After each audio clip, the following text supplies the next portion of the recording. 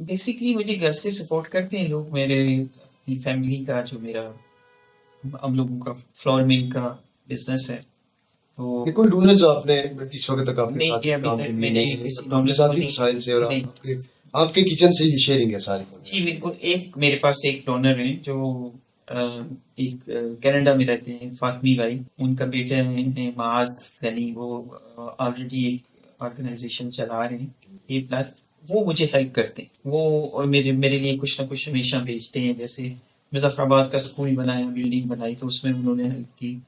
اور کبھی جب بکس کا جیسے سالانہ ایگزام ہوتے ہیں, آفٹر ایگزام اور یہ سب, تو اس میں ایک بڑا بجٹ مجھے چاہیے ہوتا ہے, اس میں کرتے ہیں. انہوں نے یہاں میرے برما اسکول میں کمپیوٹر سینٹر بچے نے معاذ نے بنا کے دیا, لیب بنا کے دیا میں. تو بس وہی میرے پاس ایک ڈونر ہے. آر کے ڈبلیو ایف کا تعارف آپ سے جاننا چاہیں گے کہ اس کی ضرورت کیوں محسوس ہوئی آپ کو؟ آر کے ڈبلیو ایف جو ہے وہ میرے لیے آر کے ڈبلیو ایف میں میرا بزنس بھی ہے, میری فلور مل ہے, میں بزنس بھی کرتی ہوں. وہ بھی آر کے ملز ہیں. آر کے میرا نام ہے بیسیکلی راکیدہ خان.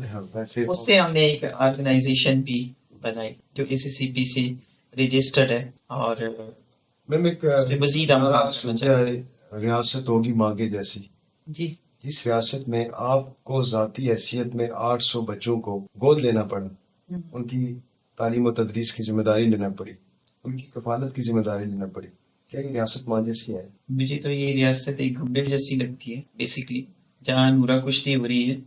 سیاست کوئی نہیں ہو رہی. سیاست تو ایک نیک فریضہ ہے جو کہ ہم انسانوں کے لیے کرتے ہیں, ہم لوگوں کی بھلائی کے لیے کرتے ہیں, ہم لوگوں کی بہتری کے لیے کرتے ہیں. بیسکلی جو لوگ سیاستدان ہیں ہمارے ملک میں, انفارچونیٹلی وہ سیاستدان نہیں ہیں, وہ گنڈے لوگ ہیں, اور ان کو اپنی جیبیں بھرنی ہے, ان کو اپنے لیے کام کرنا ہے. تو وہ نورا کشتی ایک ہمارے ملک میں چل رہی ہے جو کہ ہم نے بچپن سے لے کے آج تک دیکھی, کچھ چینج نہیں ہوا. تو اس کے بعد یہی سوچا, بابا جان بھی مجھے ہمیشہ کہتے, میں ہمیشہ بابا جان سے پوچھتی تھی کہ یہ سب کیوں ہو رہا ہے, یہ بے ترتیبی کیوں ہے پاکستان میں. تو وہ کہتے تھے بیٹا لیک آف ایجوکیشن. میں ایک نشست میں ہمیں دوران گفتگو جاننا تھا کہ آپ اسکول میں بچوں کو دوپہر کا کھانا بھی دیا جاتا ہے, اور جی جب آپ نے اس کا آغاز کیا تو آپ رمضان کی دوپہروں میں جب گرمیاں تھیں اور آپ اس کے لیے کھانا بنایا کرتے تھے, وہ جو ان کے گھروں میں بننے والا کھانا تھا کون کھا گیا انہیں؟ یہی لوگ کھا گئے, یہی لوگ سے مراد یہ سیاستدان ہمارے. مجھے کہنے میں کوئی عرض نہیں ہے کہ یہ اکیلے سیاستدان میں یا کچھ اور نام بھی آتے ہیں, کوئی پردہ نشینوں کے بھی نام آتے ہیں؟ پردہ نشینوں کے بھی ہیں. بیسکلی جب ایک پورا تانا ہی بگڑا ہوا ہے, جب اوپر بیٹھے ہوئے لوگ بد دیانت ہیں تو نیچے جو بیٹھے ہیں وہ بیوروکریسی بھی ویسی ہے. کیونکہ میں آج کی نشست تو آپ کے ساتھ آپ کے ویلفیئر ورک کے اوپر, ہم آپ کی سیاسی زندگی کے اوپر انشاءاللہ ایک سیشن کریں گے. اپنے سننے والے یقین جو جاننا چاہیں گے, مجھے یہ بتائیں آپ بھی اسی سیاست کا حصہ رائے سیاست کر رہی ہیں, آپ سابق امیدوار قومی لیجسلیٹو اسمبلی بھی ہیں, وہ تجربہ کیسا رہا؟ اور آپ نے سیاست کے اس میدان میں اپنے آپ کو ان لوگوں سے کہاں پہ مختلف پایا, اور کنارہ کش نہیں بھی ہے لیکن کنارہ کش نظر بھی آتی؟ شاید میں بیسکلی کوئی اس طرح سے کوئی میرے بابا جان کے میں سیاستدان نہیں ہوں, چونکہ میری تربیت ایک فوجی نے کی ہے. میں سیدھی سادی عورت ہوں, مجاہد عورت ہوں, مجاہد فیملی سے ہوں الحمدللہ.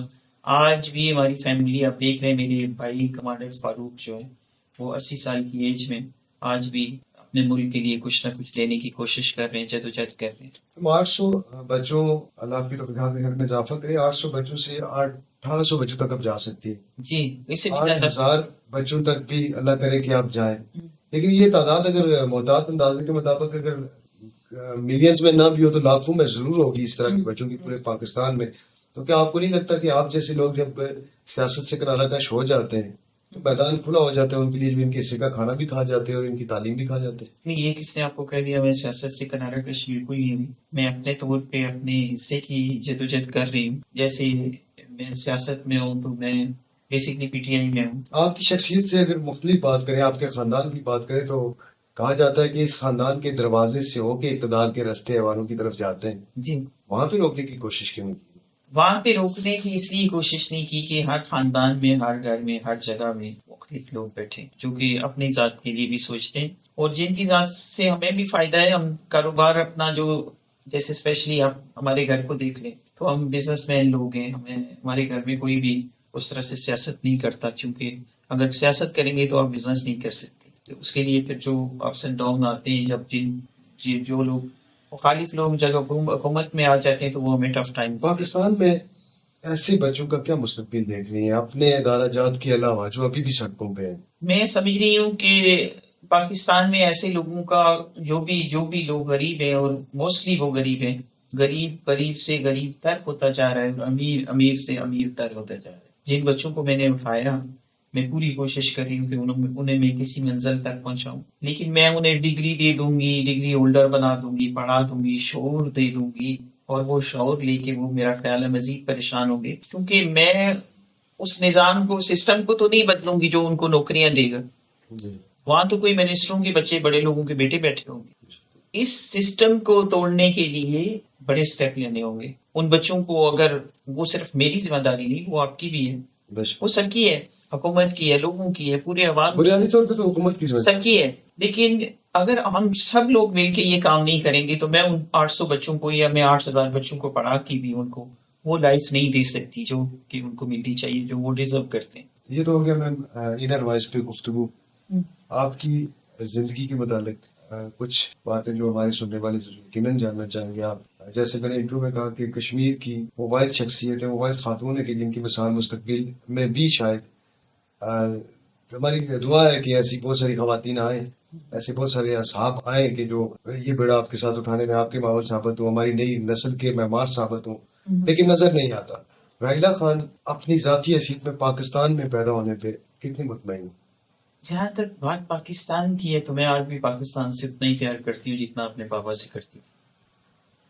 پاکستان میں جو بے ترتیبیاں ہو رہی ہیں ان سے اتنی تکلیف ہے کہ جیسے اپنے جسم پہ یا اپنی ذات پہ گزرتی ہے. یہ کہ انسان سے محبت ہے پاکستان کے ایک پتھر سے محبت ہے. الحمدللہ مجھے فخر ہے میں پاکستان میں پیدا ہوئی ہوں.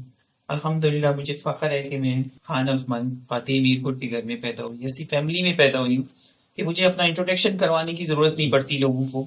میں جہاں جاتی ہوں لوگ رسپیکٹ دیتے ہیں اور لوگوں کو پتہ ہوتا ہے یہ کون سی بات. حقیقت پسندانہ سوچ کا مظاہرہ کرتے ہوئے پاکستان کے مستقبل سے کتنی پر امید؟ میں پاکستان کے مستقبل سے پر امید اس لیے ہوں کہ آج کی جو جنریشن ہے آج کا جو نوجوان ہے پاکستان میں اس کو یہ پتہ ہے کہ مجھے کیا کرنا ہے اور وہ کر رہے ہیں اپنا کام. زندگی میں مایوسی کا کوئی لمحہ؟ کبھی نہیں. مایوس نہیں ہوتی. نہ میں مایوس نہیں ہوتی میں گیو اپ نہیں کرتی. کوئی سب سے لوگوں سے مایوسی اس وقت آپ کو ہوتی ہے جب آپ ایکسپیکٹیشنز رکھتے ہیں بہت ساری. میں اپنے بچوں سے اپنے گھر والوں سے اپنے بابا سے بابا جان سے اور اپنی عوام سے لوگوں سے کسی سے بھی میری کوئی ایکسپیکٹیشنز نہیں ہوتی. میں جو بھی کرتی ہوں میں اپنی ذات کی وجہ سے کرتی ہوں. تمام پہلو قابل فخر ہیں اور یقیناً یہ کہ انسانی تشفی کا باعث بھی ہوتے ہیں جن امور کو آپ انجام دے رہی ہیں. کوئی ایسا لمحہ جب آپ کو لگا ہو کہ آپ نے وہ کر لیا ہے جو آپ کرنا چاہ رہی تھی؟ ایسا موسٹلی میرے ساتھ ایسا ہوتا ہے کہ جو میں چاہتی ہوں وہ میں کر لیتی ہوں. سب سے زیادہ پراؤڈ موومنٹ آپ جس کو فیل کرتی ہیں؟ وہ میرا سوشل ورک ہے. جو بچے جو کل میں نے اٹھائے تھے روڈ سے اور ایسے بچے تھے کہ انہوں نے پہلے سال میں 4 دفعہ فرنیچر توڑے برتن توڑے. سب کو اتنے ایسے تھے کچھ جو جس طرح کے وحشی ہوتے ہیں بالکل ان میں کوئی تمیز نہیں تھی اخلاق نہیں تھا. آج ماشاءاللہ وہ بچے جو ہے وہ انگلش میں سپیچ کرتے ہیں اردو میں کرتے ہیں وہ ملک کے حالات پہ بات کرتے ہیں اور وہ ایک معاشرے کے سلجھے ہوئے انسان ہیں. تو میں جب ان کے بارے میں سوچتی ہوں تو مجھے تھوڑا سا میں یہ سوچتی ہوں کہ میں ایک اچھی انسان ہوں میں نے ایک اچھا قدم اٹھایا. میم آپ کے ادارہ جات اور آپ کی جو فاؤنڈیشن ہے اور انر وائس ویلفیئر ٹرسٹ ہے اس میں ایک سیکٹر ویمن امپاورمنٹ کا بھی ہے. جی بالکل. خواتین کی خود اختیاری پہ بھی آپ کام کرنا چاہ رہے ہیں. آپ کا ہونا تو الگ سے ایک ماحول ہے ایک پورے ایٹماسفیئر میں خاندانی پس منظر کے ساتھ آپ یہاں پہ ہیں. ایک عام عورت ایسا کیا کر سکتی ہے؟ دیکھیں بشارت اگر ایک عام عورت کرنا چاہے تو وہ بہت کچھ کر سکتی ہے. پہلی بات تو کشمیر میں نے شروع کیا تھا وومن امپاورمنٹ پہ ووکیشنل ٹریننگ سینٹر کھولنا شروع کیے تھے.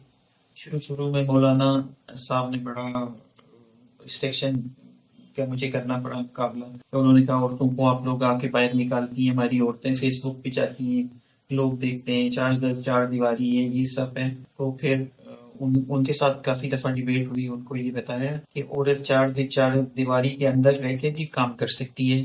یہ ان کو مشینیں یا ان کو جو بھی کام میں دے رہی ہوں یہ کمرے میں بیٹھ کے اپنا کام کریں گی. اور آپ لوگوں نے جس طرح سے ایک عورت کو ایک پرانی یا ایک بے جان یا ایک بیکار چیز سمجھ کے ایک کونے میں پھینکا ہوا ہے, یہ عورت آپ کی ماں بھی ہے, بہن بھی ہے, بیٹی بھی ہے, اسی کے قدموں میں آپ کی جنت ہے. اور اس میں بڑی طاقت ہے. یہ چاہے تو کچھ بھی کر سکتی ہے, اپنے آپ کو ایٹ لیسٹ اسٹینڈ تو کر سکتی ہے. تو میں یہی چاہتی ہوں کہ خواتین جو ہے وہ اپنے لیے کچھ نہ کچھ کریں. لیکن کشمیر میں مجھے مایوسی ہوئی کہ عورتوں نے اس طرح سے کام نہیں کیا. اس کی سب سے بڑی وجہ کیا خیال کرتی ہے آپ کی؟ کشمیر میں ایسا کیا تھا کہ کشمیر کی خواتین میری گھر سے جو ہے کوئی اپریسیشن نہیں ملی. لوگ ایسے سوچتے نہیں, کیونکہ کشمیر میں تو ہم مرد بھی اب کام کرنا نہیں چاہتے, لوگ نہیں کام کرنا چاہتے. ایک وہی وقت تھا کہ ہماری وہ زمینیں تھی, زرخیز تھی, انہی زمینوں سے ہم لوگ صرف چائے کی پتی یا چینی خریدنے کے علاوہ کچھ خریدتے نہیں تھے. دودھ, سبزیاں, مرغیاں سب کچھ گھر کا ہوتا تھا, اناج گھر کا ہوتا تھا. یعنی یہ کوئی اتنی پرانی بات نہیں, میرے ہوش کی بات ہے. ہماری زمینوں سے چاول بھی ہوتے تھے, مکئی بھی ہوتی تھی, گندم بھی ہوتی تھی. اور آج وہ زمینیں ایسی ویجن پڑی ہوئی ہیں کیونکہ جو لوگ کام نہیں کرنا چاہتے, اب وہ لوگ نہیں رہے جو محنتی لوگ تھے. اور اس کے بعد اوپر سے جو زلزلہ آیا, یہ ارتھ ویک کے وقت پہ جب ان لوگوں کو بھیک ملنا شروع ہو گئی, لوگوں کو ایڈ ملنا شروع ہو گئی, لوگوں کو امداد ملنا شروع ہو گئی, تو ان کو اس طرح کی عادت اور لت پڑ. کشمیر کا سب سے بڑا مسئلہ آپ کی نظر؟ کشمیر کا سب سے بڑا مسئلہ ہے کشمیر کے علاوہ, مسئلہ کشمیر کے علاوہ یہ مسئلہ ہے کہ لوگ کام نہیں کرنا چاہتے, محنت نہیں کرنا چاہتے, لوگ خود سے کچھ نہیں کرنا چاہتے. وہ یہ چاہتے ہیں کہ کوئی اگر الیکشن لڑنے آ رہے ہیں تو وہ ہماری گھر کی ساری اساشیں لا کے پہلے ہمارے گھر میں ڈالے, پھر ہم اس کو ووٹ دیں. سیلف پسندی جو ہے نا وہ ہمارا سب سے بڑا مسئلہ ہے. خود پسندی ہے میرا خیال ہے. اور کشمیر کو اگر ملا لیا جائے پاکستان کے ساتھ, تعلیم سب سے بڑا مسئلہ یقیناً, اور صحت کا مسئلہ بھی ہے. لیکن چلے قطع نظر اس کی کہ اس میں کوئی سیاسی پہلو آ جائے, مسائل تو اس وقت پوری قوم مسائل کے ایک دلدل میں پھنسی ہوئی ہے. پاکستان کی کوئی ایک امید جس کو رائلہ خان دیکھ رہی ہے؟ میرے پاس کافی ساری امیدیں ہیں جو میں یہاں ڈسکس نہیں کرنا چاہتی. جب دوبارہ آپ سے ملوں گی تو بتاؤں گی. لیکن فی الحال میں آپ کو یہ کہتی ہوں کہ آج کا پاکستان کا اسپیشلی نوجوان جو ہے وہ اٹھ کھڑا ہوا ہے, پڑھا لکھا ہے, اور وہ اپنا کام کر رہا ہے جو اس کو کرنا ہے. وہ ڈر نہیں رہا کسی چیز کی, کوئی اپنی جان کی پرواہ نہیں کر رہا. جب لوگ اٹھ کھڑے ہوتے ہیں اور لوگوں کو یہ سمجھ آ جاتی ہے کہ صحیح کیا ہے اور غلط کیا ہے, تو سمجھ لیں آپ کو بھی رکھنی چاہیے. سوالات جو ہے وہ آپ نے بڑی امارت کے ساتھ اسکیپ کرتی جا رہی. تو چلے آپ کی پسند ناپسند کے بارے میں جاننے کی کوشش کرتے ہیں. اس کے بعد ہم بڑھیں گے اس کی اختتامی مارنے کی طرف. پسندیدہ شخصیت میرے بابا جان. اس کے علاوہ جو ہمارے قومی ہیروز میں سے عمران خان کو پاکستان کی سب سے بڑی امید خیال کرتی ہیں. بالکل 100%. رائلہ خان خود سے کتنی مطمئن؟ خود سے اس لیے میں پوری طرح سے مطمئن نہیں ہوتی کہ میں بہت کچھ کرنا چاہتی ہوں اور سب کر نہیں پاتی. تو جو چھوٹے چھوٹے کام میرے یا جو کچھ رہ جاتا ہے اس کے لیے میں اپنے آپ کو ہمیشہ کوستی رہتی ہوں کہ وہ کیوں نہیں کی. کبھی تھکن محسوس کی؟ نہیں, میں تھکتی نہیں. سب سے بڑا دکھ ہے آپ کی زندگی میں جس کا آپ کو سامنا ہوا اور آپ کو یاد نہیں, یہ لمحہ نہ آتا؟ سب سے بڑا دکھ میرے لیے میرے بابا جان کے جانے کا تھا. شاید اس سے برا کوئی مشکل وقت میری لائف میں نہیں جب وہ چلے گئے. اور اس کے بعد کوئی ایسا اس طرح سے بات نہیں ہے. بس یہ ہے کہ میں یہ چاہتی ہوں کہ پاکستان میں جو ہو رہا ہے میری زندگی کا سارا کنسرن, پوری توجہ پاکستان اور پاکستان کے لوگوں پہ, کشمیر کے لوگوں پہ. میں سمجھتی ہوں کہ جو یہ لوگ ڈیزرو کرتے ہیں وہ ان کو ہم لوگ جو کر سکتے ہیں وہ نہیں کرتے اپنے حساب سے, وہ نہیں کر پاتے. جو لوگ ہمارے پیچھے رہ جاتے ہیں وہ ہم میں سے ہوتے ہیں, ہمارے جیسے لوگ ہوتے ہیں, لیکن وہ ہماری جیسی زندگی کیوں نہیں جی سکتے. یہ ہمیشہ میرے رب سے بھی سوال ہوتا ہے کہ یہ تفریق کیوں ہے. ایک جیسا انسان ہے, ایک جیسا خون ہے, ایک جیسا زبان ہے, بات کرتا ہے, بولتا ہے, وہ بھی پڑھ سکتا ہے, آپ بھی پڑھ سکتے ہیں, مگر کیوں کچھ لوگ وہاں ہیں اور کچھ یہاں. کوئی ایک خواب میرا یہ ہے کہ یہ میرے بچے جو ہیں جن کی میں نے ذمہ داری لی ہے, یہ بچے ایک دن ان لوگوں کے سامنے اور ان کے برابر کھڑے ہو جائیں جو یہ سمجھتے ہیں کہ غریب پیدا ہوتا ہے اور غریب مرتا ہے. میں آخر میں کشمیری خواتین کے لیے, کشمیری عوام کے لیے, کشمیر کے لوگوں کے لیے, بالخصوص آزاد جموں کشمیر کے لوگوں کے لیے کوئی ایک پیغام جو آپ دینا چاہیں ہمارے چینل کے ذریعے؟ کشمیر کے لوگوں سے جب ابھی کشمیر کے لوگ جو ابھی اٹھے ہیں کھڑے ہوئے ہیں جو کر رہے ہیں یہ ایک اچھا اسٹیپ تھا. اشارت ایک دفعہ میں تراٹل میں گئی تھی 2-3 سال پہلے تو مجھے لوگوں نے آفٹر الیکشن تو لوگوں نے مجھے اپنے بل بجلی کے اس وقت تنویر الیاس صاحب کا دور تھا تو بجلی کے بل دیے کہ یہ دیکھیں ہماری بجلی کے بل زیادہ آ گئی. تو میں نے تراٹ کا ایک امرات میں نے ایک ہاسپٹل بھی ہیلپ کیا تھا. ایک سردار اشرف صاحب انہوں نے بلڈنگ بنائی تھی اور اس کو شروع میں نے کیا تھا تو وہاں ایک ایمبولینس بھی میں نے دی تھی اور اس کو ہم نے اسٹارٹ کیا تھا. تو میں اس کا انوگریشن کرنے کے لیے گئی تھی تو انہوں لوگوں نے مجھے کہا کہ یہ بل دیکھیں جی ہماری بجلی کی بل زیادہ آ گئی. تو میں نے کہا میں تو اسمبلی میں نہیں کی نام لوگوں نے ووٹ دیے جو لوگ جن لوگوں کو آپ نے ووٹ دیے اور جو ایک آواز دیتے ہیں پورا دن 6-7 گھنٹے آپ آ کے کھڑے ہو جاتے ہیں اور وہ جب الیکشن جیت جاتے ہیں وہ اپنے شیشے بند کر کے نکل جاتے ہیں. آپ لوگوں کو منہ ہی نہیں دیتے. ان کو پکڑیں یا کھڑا کریں گریبان سے پکڑیں اور ان کو کہیں کہ یہ بل کیا ہے. میں نے کہا جس دن آپ ان لوگوں کو پکڑیں گے نا الحمدللہ دوسرے دن سے منگ میں وہ کام شروع ہو گیا تھا اور اس کے بعد یہ سٹارٹ ہے. تو یہ مجھے اس بات پہ بڑا فخر ہے کہ لوگوں نے کم سے کم کچھ آزاد کشمیر کے لوگ جو زیادہ سنتے ہیں کرتے نہیں ہیں تو انہوں نے ایک دم سے پریکٹیکل کیا. خواتین حضرات تمام تر احتیاط کے باوجود آخر پہ یہ اعلان کیا جاتا ہے کہ راحیلہ خان صاحبہ عوامی ایکشن کمیٹیز کی ساری تحریک کی حامی ہے اور ممکن ہے کہ اس کی سرکردہ رہنماؤں میں سے بھی ہوں اور وہ خود چاہے ایسا نہیں ہے لیکن میں دل سے ان کو سپورٹ کرتی ہوں ان کو پسند کرتی ہوں اور اگر کبھی وقت آیا ایسا میں نے ان کو پیشکش بھی کی کہ میں آپ لوگوں کے شانہ بشانہ کھڑا ہونا چاہتی ہوں لیکن میرے بھائی جی نے فاروق بھائی نے کہا کہ ابھی میں زندہ ہوں. میری فاروق قادر صاحب سابق وزیر اعظم ان کی بات کریں نہیں میرے بھائی میرے تایا جان کے بیٹے کمانڈر فاروق اور راجہ فاروق قادر صاحب کو بحیثیت وزیر وہ اچھے انسان ہیں وہ سیاسی بندے ہیں ان کا تو تحریک سے کیا لینا دینا. بحیثیت وزیر اعظم انہیں کیسا پایا آپ نے کیونکہ آپ کے خاندان کے دروازوں سے ہوتے ہوئے لوگ اقتدار میں ان کو مطلب میرے بھائی جیسے میں ان کو بحیثیت انسان ایک اچھا انسان سمجھتی ہوں. آئی ڈونٹ نو کہ وہ پرائم منسٹر کیسے گزرے یا انہوں نے کیا کیا چونکہ میں ان کی سیاست میں کبھی میں نے کوئی پارٹیسپیٹ کیا نہیں. تو غیر سیاسی نقطہ نظر سے موجودہ وزیر اعظم آزاد کشمیر جناب چودھری انوار الحق صاحب کے بارے میں کوئی ایک جملہ کہنے کو تو بہت کچھ ہے لیکن ایک بات پہ میں ان کو اپریسیشن دیتی ہوں کہ انہوں نے عوامی جو یہ لیک بنائی اس پہ میں ان کو سلوٹ کرتی ہوں کہ وہ انہوں نے حد کر دی آخر جا کے اپنی پرائم منسٹری کی. تو اس وجہ سے لوگ ہمارے اٹھ کے کھڑے ہوئے اور بڑی ٹائم کے بعد کشمیریوں کو کسی نے جگایا اس تاریخ کا سہرا جو ان کے سر پہ ہے. اس وجہ سے میں ان کو مبارکباد دیتی ہوں کہ آپ نے پھر سے کشمیریوں کو جگایا. کشمیری سیاستدانوں میں سے عصر حاضر سے لے کے جو تاریخ کے آئینے میں تھوڑا سا ہمارے 70 سال کا عرصہ ہے اس میں آپ کی پسندیدہ کشمیری سیاسی شخصیت وہ کون سی؟ مجھے نہیں لگتا کہ کوئی ہے. میرے حساب سے جیسے میں سوچتی ہوں یا میں چاہتی ہوں کہ ایک سیاستدان کو ہونا چاہیے اس کو سب سے پہلے تو مرد مومن ہونا چاہیے. نسبتاً بہتر دور جو آپ نے دیکھے جو ادوار جو آپ باریک نظر رکھتی ہیں کشمیر کی معیشت پہ آپ کی نظر ہے کشمیر کی معاشرت پہ آپ کی نظر ہے آپ صاحب رائے خاتون ہیں کشمیر میں نسبتاً کس کا دور کس جماعت کا یا کس شخصیت کا دور جو ہے جسے آپ کہیں گے کہ وہ عوامی فلاح کے حوالے سے آٹے میں نمک کے برابری سے لیکن ان کا کچھ نہ کچھ کنٹریبیوشن رہا ہو؟ میرا خیال ہے کہ سردار قیوم بہتر تھے باقی لوگوں سے. جب وہ تھے ان کا ایک جو دور چلا اس میں ہم لوگوں نے دیکھا کہ وہ باقی لوگوں سے کافی بہتر تھے. موجودہ لوگوں میں اس سے امید کی جا سکتی ہے کہ وہ ہمارے دکھوں کا کچھ مداوع کرنے کے قابل ہو سکتے. جیسے سب سے میں حوالے کے طور پہ بتا دیتا ہوں سردار تنویر الیاس سردار عتیق احمد خان جناب فاروق قادر صاحب بیرسٹر سلطان شاید ان کے پاس اللہ کرے کہ طویل وقت ہو مزید خدمت کا.